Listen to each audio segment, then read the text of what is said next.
We are 3/4 of the way done with the book of Ecclesiastes. 9 chapters down, 3 chapters left. Today is Ecclesiastes chapter 10 as Solomon continues to explain to us the meaning of life.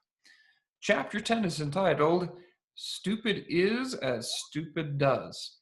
You might recognize this quote from a movie called Forrest Gump. It might be kind of funny seeing it on a Bible class, but this is really what Solomon is talking about today.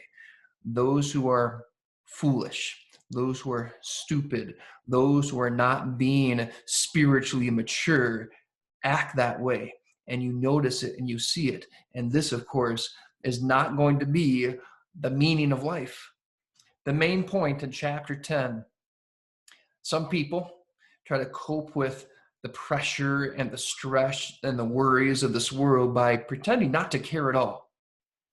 And by not caring at all, they do whatever they want to do very selfishly. But Solomon says this just causes more problems for them. We might look at people in this world who do whatever they want and sometimes think, well, I wish I could do that. I wish I didn't have to care about anyone else or anything else and just do whatever pleases me at the moment. Solomon says, do not be tempted by that option. That is not going to work for you. Chapter 10, verse 3 is our key verse today. Solomon says, even when a fool is walking down the road, he does not know where he is going, and he advertises to everyone that he is a fool. Solomon had seen a lot of idiotic people in his 40-year career as a king. And as a wise man himself, he observed that these fools, these people who are acting very selfishly and very stupidly, just cause a lot of problems for themselves. He doesn't want that to happen to us.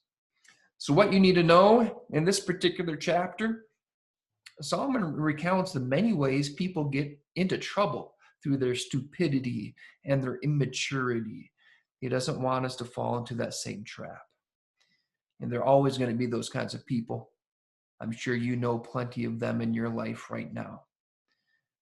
But just because it seems at times that they might be a little bit happier because they do not burden themselves with the responsibility of caring about anyone else, Solomon is reminding us that they just run into trouble and they have more problems and they have more difficulties because of the way that they are acting. They are not being smart. They're not being wise. They're not being mature. And because of that, they are just going to have to deal with things and have a harder life than what it's really meant to be. What else do you need to know? In Solomon's book of Proverbs, he uses that term fool to refer to a non-Christian. And he uses this word fool at least 7 times in this chapter of Ecclesiastes. So we could say the same thing here. A fool is someone who not only acts without wisdom, but someone who acts without Christ. That, of course, is the tragedy of it all. Without Christ in your life, you're never going to be spiritually mature, and you're never going to act truly in the right way, or at least for the right reason. The meaning of life, according to Ecclesiastes chapter 10, it's not caring as little as you can. That's not the goal. That's not the point. That's not going to relieve you of stress and problems just because you don't think you have responsibilities hanging over your head. In fact, it is going to create even more problems than before. Time to read Ecclesiastes chapter 10 on your own, in your own Bibles. And no matter what kind of translation you use, remember this. Solomon warns against acting as if nothing really matters and living however we want. He's observed how destructive that behavior can be, not just to us, of course, but to everyone else around us. That is not the solution to this meaning of life problem. We're going to get to the solution in just a couple chapters. But read Ecclesiastes chapter 10 first and enjoy what the Lord is saying about the meaning of life. Have a good rest of your day.